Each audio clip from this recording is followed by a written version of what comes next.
We hope you enjoy listening to this podcast of St. Louis on the Air, brought to you by University College at Washington University. With undergraduate and graduate programs, part-time, evening, and online. University College at Washington University, offering world-class education within reach. Welcome to St. Louis on the Air. I'm Don Marsh. We'll be talking about tomorrow's Women's March in just a moment, but first, here are some of the stories our St. Louis Public Radio newsroom is following today. Governor Mike Parson has detailed a plan to consolidate 2 prisons in northwest Missouri. The Crossroads Correctional Center in Cameron is slated to close. Prisoners and staff will be transferred to the nearby Western Missouri Correctional Center, and Parson said there will be no layoffs as part of the consolidation. And St. Louis officials and outreach volunteers are struggling to support the city's homeless population with more snow and frigid temperatures in the forecast. Some community groups are pointing to warming centers that are not available overnight. The National Weather Service says a winter weather advisory goes into effect at midnight and will last until 6 tomorrow evening. Join St. Louis Public Radio this afternoon for local and regional news and throughout the day on our website at stlpublicradio.org. The weather forecast is not great for tomorrow, but as of the moment, the planned St. Louis Women's March for gender equity and progressive issues still on. Since millions of women marched in the first one in 2017, the march has become an annual event in cities around the world. Joining me are 2 organizers of the St. Louis March, Lauren Cohn-Davis and Heather Fleming. Ladies, thanks for being here. Good to have you. Thank you for having us. Okay, who wants to answer this one? Is the march still on and the weather forecast is not good? Lauren? Absolutely. The march is still on. I think one of the important things to remember is that it's just a little cold. It's just a few flakes. One of our other organizers said it best when she said, if the unhoused population in our community can deal with this daily, we can deal with it for a few hours. We're women. Come on. Lace up your boots. Let's get out there and march. Heather, what sort of a crowd are you expecting tomorrow? You know, we're not sure from year to year. And so last year, the weather was slightly different. And we ended up with, we estimate between 12 and 15,000. This year, you know, even if it's just one lady, it's still worth what we put into it.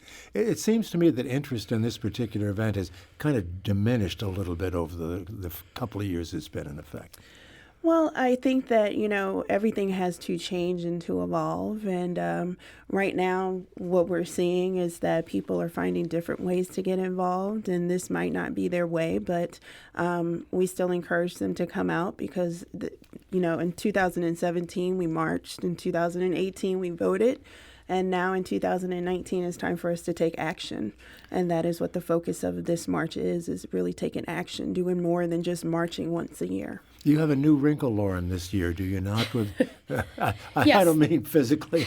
You know what I mean. Talking about the Action for St. Louis STL Action Fair. Yeah, absolutely. So I think it's important, like Heather said, the theme this year is action.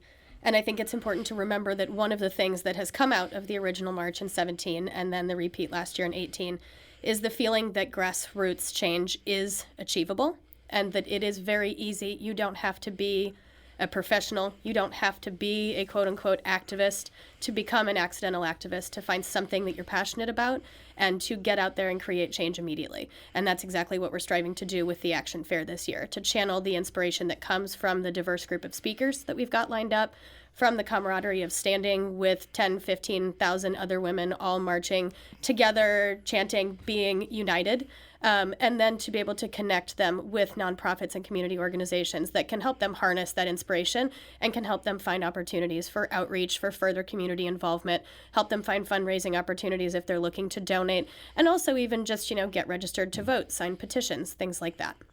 Heather, is this the main thrust? It certainly has worked over the first couple of years, as you've indicated, getting women out to vote and running for office. That's been very successful. I really think that that's one of the more positive things that has come out of this whole movement is the fact that we see women stepping up and really getting involved and realizing their power and their voice, the power of their voice.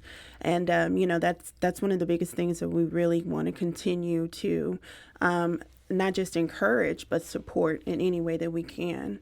This year we organized as an official nonprofit with the state of Missouri, and the purpose of our nonprofit will not just be to, do this once a year, but then also to support other people in the community that are getting involved. What are some of the other issues that people will be addressing tomorrow?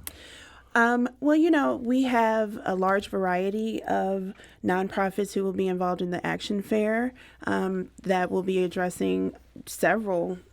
So we have people that have foundations that support women who are escaping sex trafficking. Reproductive rights. Religious freedom for various religions. LGBTQ, rights and civil rights. We've got everything represented from healthcare organizations to, gosh, I'm trying to run through the list of all 30-something in my head right now. Like she said, we've got sex trafficking, domestic violence shelters. People that, help our unhoused community. Yeah, that's a big one. As you were talking about shelters not being open, it's important to remember that there are a lot of unhoused populations in St. Louis and that those people are outside and needing assistance. As we just indicated in those headlines, Yeah. they're trying to figure out what to do about this weekend. We also have Moms Demand Action. They will be there and represented. It's a really diverse group very of lots of diverse. different interests. I think it's important that we all show up for each other, that although we are women and we represent slightly more than half of the population, within that group of women who as a gender have been a little bit more marginalized than men, there are so many intersections within that marginalization, and that we keep in mind that women of different religions, women of different colors, women of different ethnicities, non-cisgender women still face even more oppression and marginalization than even just traditional Caucasian women do. And so I think it's important that we don't only show up for our one issue, Yeah. that we show up to stand in camaraderie and to say, while I might not feel what you're feeling, I can be an ally and I can support you in your efforts to change that because I can lend a hand to you and be by your side however you need me. And that's one of the things that has always been so central. We began working together as a group last year for last year's March. And one of the things that has been very center is the fact that, we need to show up for each other at all times. And on top of that, we can't rank discrimination and see who's more discriminated or whose discrimination is more painful. We need to show up for everybody. And so that's what we've been encouraging women to do and what we've kept central as we are doing our planning and choosing our speakers, et cetera, is to keep in mind that we all have a role to play. Do you feel that the local organization has been hurt at all by the negative publicity that's been coming out at the national level? There have been charges, Lauren, as you well know, that the national organization is too white, and anti-Semitism has reared its head also in this discussion. Is that hurting you? So I think to a certain extent it has created challenges that we've had to overcome that we didn't foresee, but that have become more extensive. So as a caveat to what Heather was saying, I am a Jewish woman. I am a Caucasian woman. I have sort of taken the helm and putting out statements to make sure that people realize that we are an independent organization. There is no central structure. The DC March is the DC March. The original founders of the DC March sort of instigated this movement, but we have always been very cautious in St. Louis to expand upon their ideas and to not just go off of their unity principles, but to really try to be far more inclusive, more diverse, and to address issues that are really important here in St. Louis. We have a very diverse planning committee. We have many religious affiliations represented. We have white women, women of color, non-cisgendered women. And so as we were talking about showing up for everyone, it's important that we begin to address all of those issues, not just single issues like reproductive rights or equal pay for equal work. So I hope that people are starting to understand, based on the extensive messaging that we've done, that we are independent. Like Heather said, we're a Missouri registered nonprofit. We don't get any funds, any support, or have any communication with any other chapter. So everything that is done here is by volunteers and funded locally for change in St. Louis. Well, I understand, but Heather, apparently it has had an impact in other cities. A number of cities have canceled their march. And I think that that's so unfortunate, and a decision that they made. I'm not exactly sure why. because we don't, as Lauren said, we don't have any affiliation with other cities. But, one of the things that we knew is that, yes, we have to do this. And in the end, if people, need the reassurance that we're independent and that, no, we are very, very much focused on a variety of issues and that we invite diversity. And, one of the things that I've said about the St. Louis chapter, I guess you would say, is our real story is actually in our diversity. Our real story 100%. is in our friendship and our sisterhood and the way that we've shown up for each other, because it became very important that we emulate, I don't want to say emulate, that we set the example. That we embody all of the things Right, that aren't that working we, in other all of the places. things that we're trying to advocate for, that we're the first people to show that and to represent it. And so if we're advocating for sisterhood, then we have to be the first ones to show and display that sisterhood. And what's really nice about our group is that we hold each other very accountable for it. And so there's times when we may make a mistake, we may do something that, is hurt. Well, I don't want to say hurtful, because we don't hurt each other like that. Well, people make mistakes. Yeah, people make mistakes, and it's just very nice that we're able to sit and to talk about it and to learn make from sure our that we missteps. do better the next time. This is a one-day event, however. Lauren, how do you keep the momentum going for the other 364 days? So it's funny that you asked that question, because as she was talking, my first thought is it's a shame that other cities have been painted with the broad brush of being identified with the problems within the DC chapter, mainly because of what's lost out of not having those marches. Marches are a one-day event.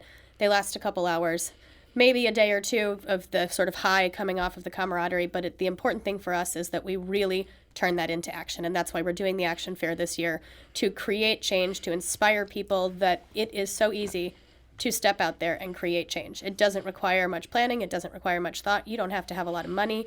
Just go and donate an hour of your time, find a cause that you identify with, talk to your friends about it, and that is the change that really lasts all year long that stems from this one-day event. And you think you've grown in the now the third year of the march? Definitely. Last year we took it over. We're actually not the original group that planned it. In 17. In 17. And so in 18, that group decided approximately 2 weeks before that, or 3 weeks before the march, that they were not going to hold the march. And so this is the group of women that said, let's step in and do what we can. And so we Somewhat planned by it. kismet, we kind of all came we did. together. We planned this in 12 days last year. And during that time, there was a bond created that, yes, and ended up lasting throughout the year. And I know for me personally, it has been an inspiration. I've gotten involved and learned about a lot of things that I may not have out of just that one-day march. And so expanded your vantage point to see other issues that you didn't identify. It really did, that I didn't even think about. Like, one of our members, Nadita, she has the Mateen House, and she is currently in the process of building a home for women that are escaping sex trafficking. To help them get the services exactly, that they need. And it's going to be a full-service home. And this is an issue that I didn't know was so big in the city of St. Louis until I was introduced to Nadita and the work that she's doing. It's the ripple effect that comes with. Right.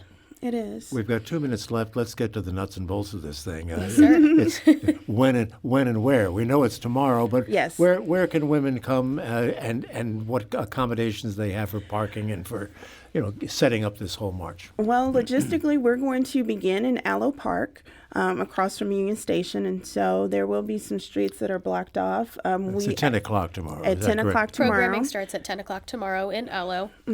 So we're going to have a few speakers and things beforehand, and then we'll march to our final location where the Action Fair will be, etc. Where is the final location? That is at Polker and Kaufman Plaza at the corner of Market and Tucker.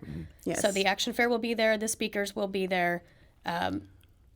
That's where the march will culminate. Yes, it will. As far as parking and other, services available for the marchers, what sort of a setup do you have there? So there is ample parking around the Union Station area. There's both paid parking and metered parking. In addition to that, I know last year we did encourage, just because of the volume of traffic, that people look into taking public transportation. Metrolink stops right at Union Station. Perfect opportunity to park somewhere else that has a garage, eliminate a little bit of traffic, ride Metrolink down, get off at Union Station, and you're right there ready to start the march. Yes. And anybody can come who wants to show up. Is that Anyone can encourage come. everyone We to come. have whole families that come, and so we like seeing everyone there. Well, I'm sure you're going to drop to your knees before going to sleep tonight and pray for a false weather forecast, right? That would We be hope. correct. That would be Fingers great. crossed. Well, we wish you all the best tomorrow and hope Thank the you for having turnout us. is Thank good and the you. weather is good and that all the objectives that you seek are met. Thank you so Thank you much. so Thank much. you. Lauren Cohn-Davis, thank you. Nice to meet And you. Heather Fleming, thank you for being with us. Thank you. The organizers of tomorrow's scheduled Women's March. This is St. Louis on the Air on St. Louis Public Radio, 90.7 KWMU. Support comes from the Missouri Forest Products Association, committed to conservation and careful management of the state's forests to make them more resilient and better habitats for wildlife. ChooseWood.com.